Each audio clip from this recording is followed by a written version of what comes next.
Panduan biar cewek kagum dan ngeliat lo kayak raja. Bukan cuma cewek, bro. Video ini sebenarnya juga bukan tentang cewek, tapi tentang cara-cara gelap, sadis, dan brutal buat jadi pria yang punya kekuasaan. Panduan lengkap manipulasi psikologi gelap dunia pria. Ini ilmu mahal banget. Gua rangkum dari salah satu buku paling legend yang jadi salah satu panduan para pemimpin dunia. Judulnya 48 Laws of Power karya Robert Greene. Karena videonya agak panjang, lu bisa nonton dengan cara dicicil. Gak harus langsung abis. Yang penting lu paham, langsung terapkan yang bisa lu terapkan. Oh ya, mungkin beberapa ilmu di video ini agak toksik bahkan jahat. Lu harus sadar, bro. Lu hidup di dunia di mana yang kuat memangsa yang lemah, dan yang cerdik memanfaatkan yang polos. Kalau lo masih berpikir dunia ini indah, penuh pelangi, lu dimakan hidup-hidup. Robert Greene menuliskan 48 hukum kekuasaan bukan untuk mengajari lo jadi jahat, tapi untuk memberi lo pedang dan perisai. Jangan cuma didengarkan, resapi ini sampai ke tulang sumsum lo. Karena mulai detik ini kita akan mengubah nasib lo dari penonton menjadi pemain utama. Siapkan mental lo, kita mulai sekarang. Hukum pertama, jangan pernah terlihat lebih hebat dari atasan lo. Ingat ini, kalau lo lagi merintis karir, bayangin lo lagi magang. Atau kerja terus lo punya bos tipe bapak-bapak kolot yang gila hormat. Jangan pernah lo sok ngoreksi dia di depan rapat umum, apalagi sampai bikin dia kelihatan bodoh. Biarpun lo benar dan dia salah, ngalah aja. Puji idenya di depan orang banyak baru kasih saran lu lewat jalur pribadi. Seolah-olah itu ide dia. Selamatkan ego bos, maka dia akan selamatkan karir lo. Hukum kedua, jangan terlalu percaya teman, tapi pelajari cara memanfaatkan musuh. Di dunia bisnis atau pertemanan, kepercayaan buta itu mematikan. Jangan mentang-mentang dia soib kental lu dari kecil, terus lu ajak bikin bisnis bareng tanpa kontrak hitam di atas putih. Ujung-ujungnya duit dibawa lari, atau kalian berantem perkara hutang. Mending lu rekrut orang profesional, atau bahkan saingan lu dulu yang skillnya jelas. Musuh yang lu kasih kesempatan, bakal kerja 10 kali lebih keras buat buktiin kesetiaannya. Hukum ketiga, sembunyikan niat lu. Kalau lu lagi ngerintis channel YouTube atau usaha sampingan, jangan keluar-keluar di story Instagram. Bilang proyek besar segera datang. Orang lain bisa nyumpahin lu gagal, atau malah nyuri ide lu sebelum lu mulai. Diam-diam saja bergerak dalam senyap. Biar nanti orang kaget pas lihat lu tiba-tiba posting foto saldo rekening atau pencapaian nyata. Biarkan hasil yang bikin suara, bukan mulut lu. Hukum keempat, bicara seperlunya saja. Perhatikan kalau lu lagi di tongkrongan. Cowok yang paling banyak omong besar yang bunyinya kayak tong kosong, biasanya paling gak dihormati. Sebaliknya, coba lo lihat cowok yang kalem, yang cuma ngomong pas penting doang. Biasanya omongan dia yang paling didengerin satu meja. Jadilah orang itu. Semakin sedikit lo bicara, semakin kata-kata lu punya bobot. Hukum kelima, jaga reputasi lu dengan nyawa. Di zaman sekarang, jejak digital itu kejam. Jangan pernah komen, tolol, atau posting hal asusila pakai akun asli lo. Sekali lu viral karena hal negatif, masa depan lu hancur. Cari kerja susah, cari jodoh susah. Bangun benteng citra diri lu yang kuat. Dan kalau ada yang nyerang nama baik lu, lawan dengan brutal sebelum fitnah itu menyebar. Hukum keenam, cari perhatian apapun caranya. Kalau lu mau jadi konten kreator atau pebisnis, jangan bikin sesuatu yang nanggung atau biasa aja. Lu harus punya karakter. Entah lu pakai topeng, gaya ngomong lu yang ngegas, atau visual lo yang aneh. Yang penting orang nengok dulu ke arah lu. Lebih baik jadi kontroversi daripada jadi manusia yang gak dianggap ada. Hukum ketujuh, biarkan orang lain bekerja, lo yang terima kreditnya. Ini pelajaran kepemimpinan. Kalau lo jadi ketua tugas kelompok di kampus atau sekolah, bagi tugas ke si rajin buat riset dan si kreatif buat bikin slide. Tugas lo adalah presentasi di depan dosen dengan gaya meyakinkan. Lo dapat nilai plus kepemimpinan, mereka dapat capeknya. Kejam memang, tapi itulah efisiensi. Hukum ke-8, pancing orang lain mendatangi lo. Ini aturan emas dalam percintaan. Jangan ngejar-ngejar cewek kayak orang yang butuh banget atau bujin aku. Itu bikin lo kelihatan murah. Balikan keadaannya. Fokus upgrade diri, post pencapaian lo, bikin hidup lo asik. Nanti cewek-cewek itu yang bakal kirim pesan duluan ke lo. Di situ lo yang pegang kendali, lo yang nentuin mau respon atau enggak. Hukum ke-9, menang lewat tindakan, bukan debat. Gak usah ladenin bacotan netizen atau temen yang ngeremehin mimpi lo. Tutup mulut lo, kerja keras dalam diam. Nanti pas lu beli motor tunai atau punya gadget baru pakai duit sendiri, itu adalah debat yang lu menangkan tanpa perlu ngomong sepatah kata pun. Sukses adalah pembalasan terbaik. Hukum ke-10. Hindari orang yang sial dan selalu negatif. Ngeluh gak punya duit tapi main judi online terus, atau yang ngajakin lu mabuk-mabukan doang tanpa tujuan. Nasib buruk mereka itu virus yang menular. Cari lingkaran pertemanan yang ngomongin cuan, masa depan, dan strategi hidup. Hukum ke-11. Bikin orang bergantung sama lu. Kalau lu mau posisi lu aman di tempat kerja, jadilah satu-satunya orang yang ngerti cara benerin sistem, atau yang bisa ngedit video super cepat, atau yang punya koneksi ke orang dalam. Kalau lo satu-satunya yang bisa, mereka nggak akan berani pecat atau musuhin lo, karena mereka butuh lo. Ketergantungan adalah kunci keamanan. Hukum ke-12. Gunakan kejujuran selektif buat melucuti lawan. Ini trik negosiasi. Pas lu mau minta izin pulang malam atau mau minjam motor ke orang tua atau kakak, beliin dulu martabak kesukaan mereka. Itu sogokan kecil yang tulus. Pas hati mereka senang karena kejujuran lo, baru sampaikan niat asli lo. Peluang permintaan lo dikabulkan bakal jauh lebih besar. Hukum ke-13. Saat minta bantuan, pancing kepentingan mereka bukan belas kasihan. Kalau lu mau ajak teman kolaborasi, jangan bilang, tolong bantuin gua karena gua butuh penonton. Tapi bilang ke dia, bro, kalau kita kolaborasi, pengikut lo bakal naik juga, karena gua bakal promosiin lo di segmen ini. Kasih dia keuntungan. Manusia bergerak karena profit, bukan karena kasihan. Hukum ke-14. Bertingkah seperti teman, bekerja sebagai mata-mata. Kalau lu lagi deketin cewek, jangan cuma gomalin dia, deketin juga sahabatnya. Gali informasi dari sana. Tanya seleranya apa, mantannya kayak gimana, apa yang dia benci. Informasi dari orang dalam ini adalah senjata lo buat naklukin hati dia dengan presisi. Hukum ke-15. Hancurkan musuh lo sampai ke akar-akarnya. Kalau lo ikut kompetisi bisnis atau lomba, pastikan kemenangan lo mutlak. Jauh ninggalin skor lawan. Jangan kasih celah buat mereka bilang lo cuma hoki. Bikin mental mereka jatuh sampai mereka nggak berani nantang lo lagi di masa depan. Jangan sisakan dendam, habiskan harapan mereka. Hukum ke-16. Gunakan ketidakhadiran buat meningkatkan respek. Jangan selalu ada setiap saat. Kalau tiap hari lu diajak nongkrong dan lu selalu bilang ayo, lu bakal dianggap pengangguran gak jelas. Sesekali tolak ajakan mereka dengan alasan lagi fokus proyek. Pas lo datang lagi nanti, kehadiran lo bakal lebih dihargai karena lo dianggap orang sibuk yang punya nilai. Hukum ke-17. Pertahankan teror. Jadilah tak tertebak. Kalau lu biasanya pendiam dan penurut, pas dijek sekali waktu lu gebrak meja atau tatap matanya tajam tanpa ngomong. Perubahan drastis yang gak ketebak ini bakal bikin pembuli lo gemetar dan mikir 2 kali buat ganggu lo lagi. Ketidakpastian itu menakutkan. Hukum ke-18. Jangan bangun benteng. Jangan mengisolasi diri. Mentang-mentang lu introvert atau lagi fokus kerja online, jangan ngurung diri di kamar 24 jam. Lo butuh info lowongan kerja, info peluang usaha, dan itu datangnya dari ngopi bareng temen. Sering-sering keluar cari angin dan info. Isolasi bikin lo buta peta. Hukum ke-19. Kenali siapa lawan lo. Di jalanan kalau ada yang nyerempet motor lo, lihat dulu orangnya. Kalau dia modelan anggota ormas atau aparat, mending lu damai atau ngalah daripada panjang urusan. Pilih lawan yang seimbang. Jangan konyol melawan raksasa cuma karena gengsi sesaat. Hukum ke-20, jangan berkomitmen pada siapapun.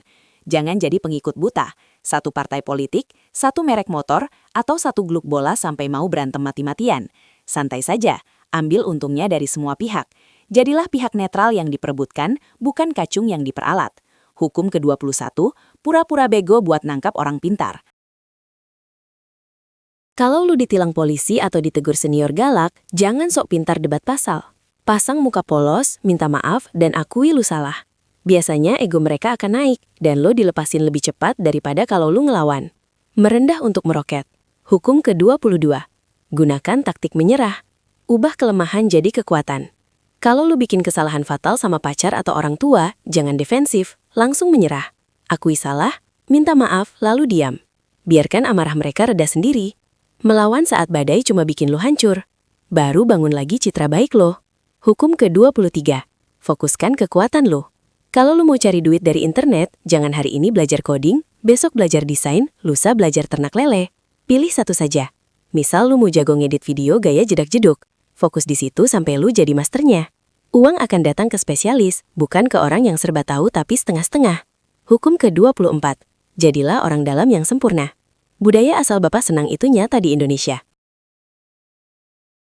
Belajarlah bahasa-bahasa yang sopan sama calon mertua, sama guru, atau sama bos. Tertawalah pas mereka ngelucu, walaupun garing. Itu adalah kemampuan bertahan hidup sosial nomor 1 di negeri ini. Hukum ke-26. Ciptakan ulang diri lo sendiri. Pas lo lulus sekolah atau pindah lingkungan, ubah gaya lo. Ganti potongan rambut, ganti cara jalan, ganti gaya baju. Orang bakal menilai lo dari tampilan baru lo, bukan masa lalu lo. Lo adalah seniman bagi karakter lo sendiri. Hukum ke-26. Jaga tangan lo tetap bersih. Kalau lo jualan online dan ada pelanggan rewel yang maki-maki, jangan balas pakai akun pribadi lu. Pura-pura jadi admin dengan bahasa formal. Jadi lo nggak kebawa emosi dan toko lo tetap terlihat profesional. Biarkan peran admin yang menangani kotoran, sementara pemilik tetap bersih. Hukum ke-27. Mainkan kebutuhan orang akan kepercayaan. Lihat tren komunitas di sekitar lo. Orang suka gabung komunitas motor, anime, atau hobi lainnya. Kalau lo bisa bikin wadah atau grup dan kasih mereka identitas kebanggaan, lo bakal dianggap pemimpin yang mereka hormati. Orang butuh tempat bernaung, jadilah tempat itu. Hukum ke-28. Bertindaklah dengan berani. Mau nembak cewek atau ngelamar kerja, jangan pelangap-longo, nunduk, dan suara pelan. Tatap mata lawan bicara lu, bicara dengan tegas. Biarpun lu deg-degan setengah mati, pura-pura aja berani. Dunia suka sama cowok yang terlihat percaya diri meskipun aslinya gemetaran. Hukum ke-29. Rencanakan sampai ke garis akhir. Jangan asal ambil cicilan motor atau pinjaman online kalau lu nggak tahu bulan depan bayar pakai apa.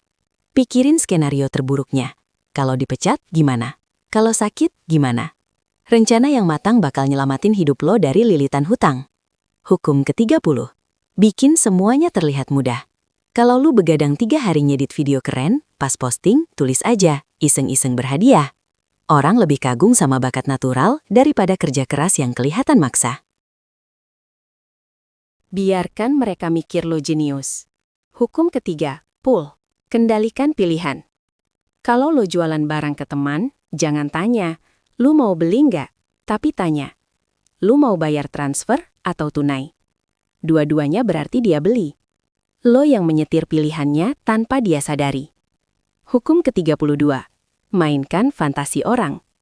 Kenapa iklan pemutih kulit atau obat kuat laku keras? Karena mereka jual fantasi instan.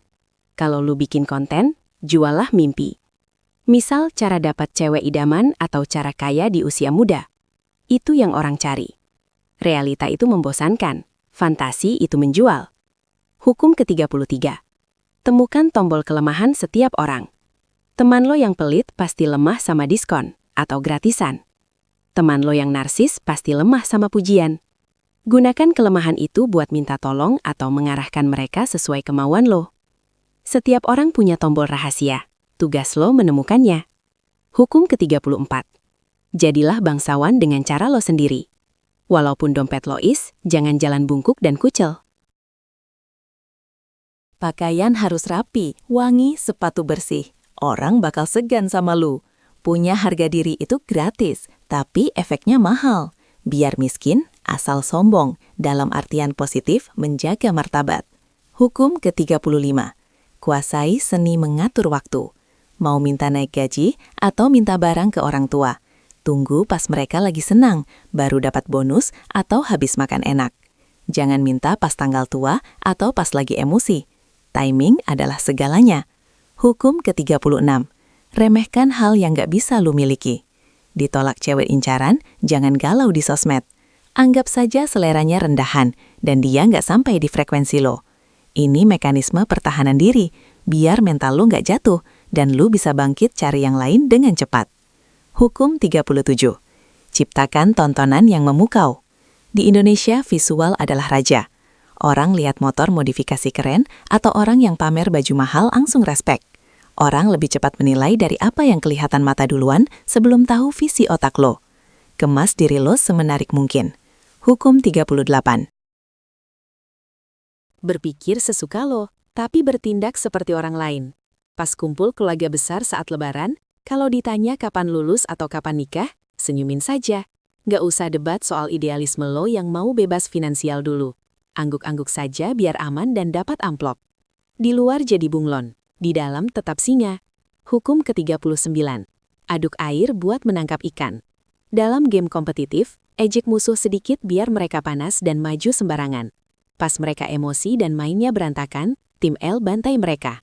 Emosi adalah musuh logika. Siapa yang marah duluan, dia yang kalah. Hukum ke-40. Hina makan siang gratis.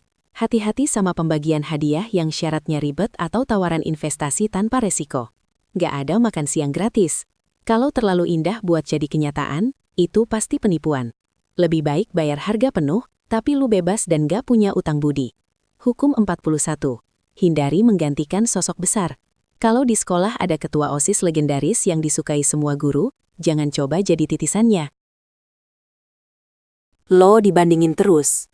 Bikin program yang beda banget. Jadi, lo punya jejak lo sendiri. Jangan berdiri di bawah bayangan pohon beringin. Lo nggak bakal tumbuh. Hukum 42. Pukul gembalanya. Domba bakal bubar. Kalau lo diganggu satu geng di sekolah, jangan lawan anak buahnya. Tantang pemimpinnya. Kalau bosnya sudah takut atau kalah wibawa sama lo, anak buahnya bakal sungkan ganggu lo. Potong kepalanya, badannya bakal mati. Hukum ke-43. Kerjakan hati dan pikiran orang lain. Mau aman parkir motor, sering-sering sapa satpam atau tukang parkir, kasih rokok sebatang. Lu beli loyalitas mereka.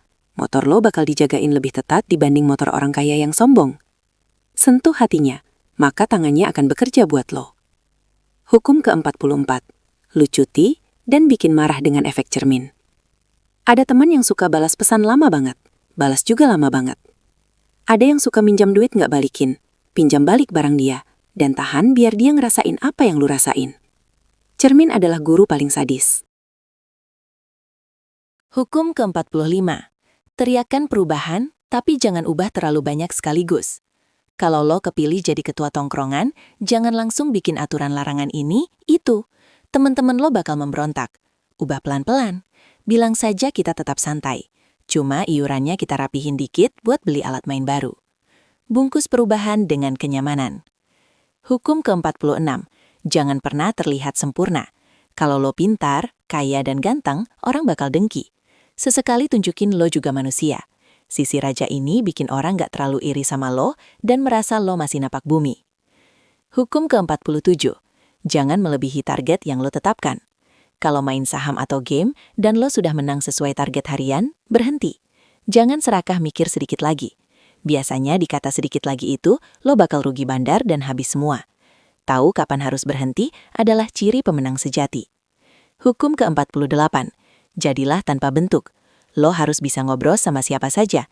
Di warung kopi bisa ngomongin bola sama tukang ojek. Di kafe bisa ngomongin bisnis sama orang berdasi. Jangan kaku. Jadilah air yang bisa masuk ke gelas mana saja. Itu kunci jaringan pertemanan tingkat dewa. Oke bro, teori sudah masuk kotak. Sekarang saatnya turun ke jalan. Jangan cuma jadi perpustakaan berjalan yang isinya teori doang, tapi nol tindakan. Gue kasih lu cetak biru eksekusi. Daftar tindakan konkret yang bisa lu lakukan hari ini juga. Gue bagi jadi 5 sektor biar lo gampang memulainya. Dengar baik-baik dan catat.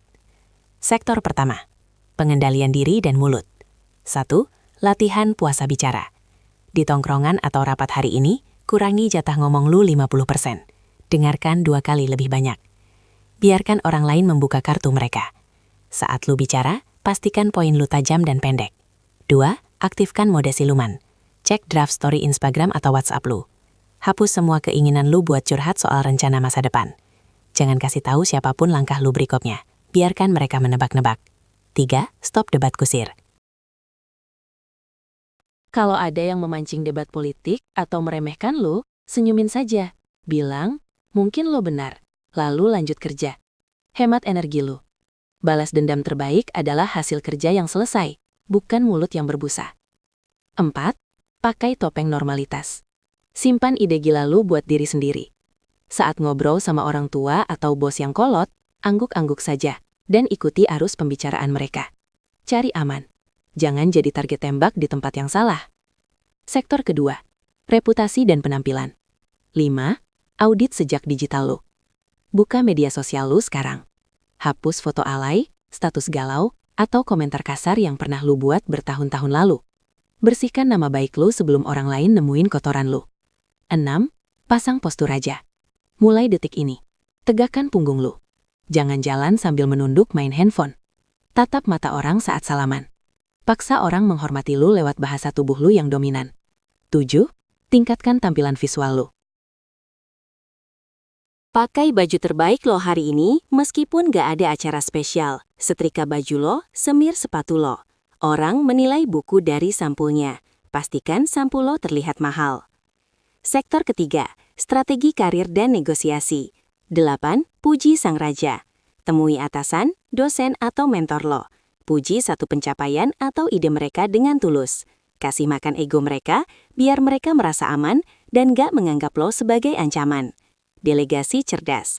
Cari satu pekerjaan rutin yang membuang waktu lo. Cari buat orang lain mengerjakannya atau gunakan teknologi. Hemat energi lo buat mikirin strategi besar, bukan hal teknis sepele. 10. Tawarkan keuntungan. Kalau hari ini lo meminta tolong orang, ubah kalimat lo. Jangan bilang, gua butuh bantuan, tapi bilang, Bro, ada peluang bagus buat lo kalau kita kerjain ini.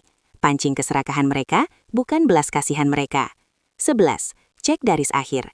Sebelum tidur nanti, tulis 3 target utama besok dan bayangkan kemungkinan terburuknya.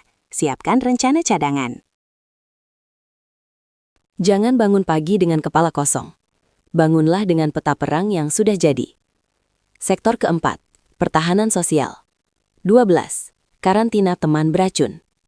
Identifikasi satu teman yang isinya ngeluh meluluh. Bisukan story dia. Balas pesan dia nanti-nanti saja. Stop penularan virus setan dan negatif ke otak. 13. Ciptakan kelangkaan. Tolak satu ajakan nongkrong yang gak penting hari ini atau minggu ini. Bilang lu lagi fokus proyek. Bikin kehadiran lu dirindukan. Jangan jadi barang murahan yang selalu ada. 14. Netralitas aktif. Kalau ada teman yang ngajak bikin geng atau menjelekkan kubu lain, bilang saja lu nggak ikut-ikutan dan berteman sama siapa saja. Jangan berkomitmen sembarangan. Jadilah jembatan yang butuh dilewati semua orang. Sektor kelima, mentalitas raja. 15. Definisikan ulang diri lu. Tulis di kertas siapa diri lu 5 tahun lagi. Mulai bertingkah laku seperti orang sukses itu sekarang juga. Bunuh diri lu yang lemah. Lahirkan karakter baru. 16. Pura-pura sampai lu bisa. Lakukan satu hal yang lu takutkan hari ini, entah itu bertanya di forum atau menyapa orang asing. Lakukan dengan suara lantang, pura-pura berani. Keberanian adalah otak yang harus dilatih. 17. Jadilah seperti air.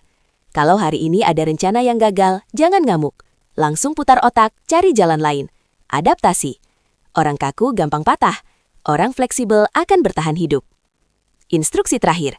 Jangan coba lakukan semua hal ini sekaligus. Lo bakal muntah. Pilih 3 poin yang paling relevan sama masalah lo hari ini. Tulis di catatan handphone lo, lakukan. Coret kalau sudah selesai.